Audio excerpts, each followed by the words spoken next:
Okay, nagpa-press con si Senator Bato de la Rosa. Yung naawa daw siya dito kay Rodrigo Duterte, dating presidente natin. At butot balat na raw sa kanyang piitan sa ICC o kanyang kubungan.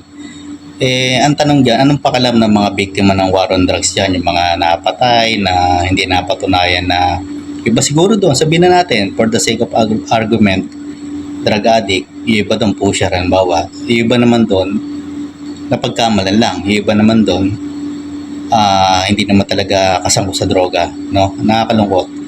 Hindi sila dumaan ng due process, hindi katulad nitong dating Pangulong Rodrigo Duterte. Ngayon, anong pakalam dyan ng mga biktima? Yun ang siguro maaaring kung pwedeng sagutin niya ng mga biktima, pamilya ng biktima ng war on drugs na napatay basta-basta na lang, hindi po yan talaga mahalaga sa kanila. Kung butot balat ng dating Pangulong Rodrigo Duterte, kaya nga siya nandoon, siguro maaaring may probable cause, kaya nga may warrant of arrest. Kumbaga sa Pilipinas, merong nga lilabag na batas, talagang arrestuin ka, lalo na kapag mabigat yung paratang at matibay yung ebidensya. At sa bibig mo pagaling, no? Kill, kill, kill. Diba, ganyan.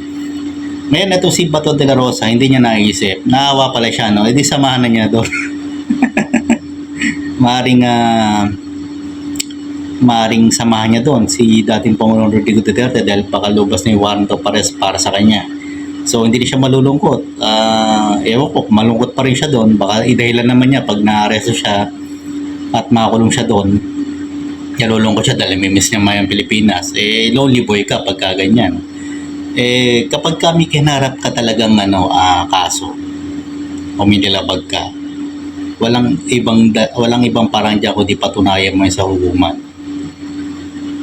Mas maganda, wala ka ng libag na batas para wala kang problema dyan sa hukuman, lalo dyan sa ICC. Kasi parang multo na nakaraan yan, babalikan ka na syempre. At kung matibay yung ebidensya, talagang doon ka na aabutin ng kamatayan. Ngayon, itong si dating Pangulong Rodrigo Duterte, ilang taon na ba to? 76, 78? Kung hindi ako nagkakamali, mga ganyan na edad na, basta't lampas ng 70 yun sa tagal ng aabutin niyang paglilitis dyan, bilangin mo lang yung araw. Sabi nila, ni Bato de la Rosa, butot balat na raw sa kanyang piitan itong si dating Pangulong Rodrigo Duterte.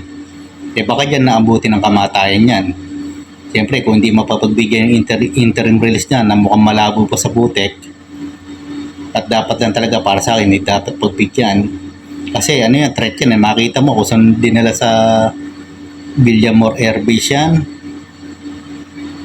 o sa Air Force Base ng Pilipinas na yung inaresto ni CIDG, PNP, CIDG chief ata yun, pwede ako nagkakamali, si Police Nick Torre, General Nick Torre, no? Nakita mo, nagsuguran din yung mga blind followers. Tapos yung dinala naman sa ICC, nagsuguran din yung mga blind followers. Ngayon, paano mapapagbigyan interim release nan? Makita mo yung mga judge ng ICC, tinotroll. Kung anong kawalang yan ang pinagsasabi, pinagko-comment, paninira, hindi naman lubos kilala yung judge ng ICC. Grabe, di ba? So, eto, baka dyan naabuti ng kamatayan si dating Pangulong Rodrigo Duterte. Siyempre, pag namatayan dyan, gagamitin sa politika, magdadrama na naman itong mga to.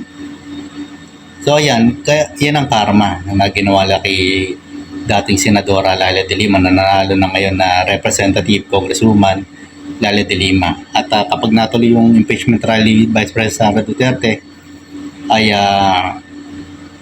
siyang uhusig, no? Ito pinatatagal pa ni Senate President Jesus Cordero. So ayan, baka dyan naabutin ng kamatayan si dating Pangulong Rodrigo Duterte. At kung mamatay man din yan dyan sa ICC, wala rin pakalam yung mga pamilya ng war victim niya, no? Drug war victim niya na hindi dumaan sa due process na basta lang napatay sa kanyang pag-i-induce sa PNP na kill policy. So maraming dyan namatay dyan na talaga ng mga hindi dumaan sa due process. na kung tutusin labag sa konstitusyon natin, pinamataas na batas ng constitution po natin. Right to due process. No, makaharap ng mga akusado yung face-to-face ang nag-aakuso sa kanila. So, ayun na ipagkait sa mga war victims. So, inosente pa sila dahil hindi pa sila nahatulan kaso hinatulan sila sa pamamagitan ng gatilyo, pagbaril sa kanila ng basta-basta lamang. At itong si dating Pangulong Rodrigo Duterte nakakatigan ng due process. So nga lang sa katanda niya, bakit yan na siya abutin ng kamatayan? First Filipino na nakulong sa ICC. So hintayin natin kung maabutin ng guilty verdict pa sa haba ng trial pa na. Ganyan talaga due process. Nakakainip pero ganyan talaga. Kailangan natin dumaan sa ganyan. So, itong si Bato de la Rosa, kung naawa ka, pag lumabas yung warrant of arrest mo, pagdasal mo mapablish yung warrant of arrest mo sa ICC, parang masama mo na yung amo mong si dating Pangulong Rodrigo Duterte. So, ewan ko, malungkot ka pa na. So, hanggang dito lang po muna yung vlog. Maraming salamat po ulit.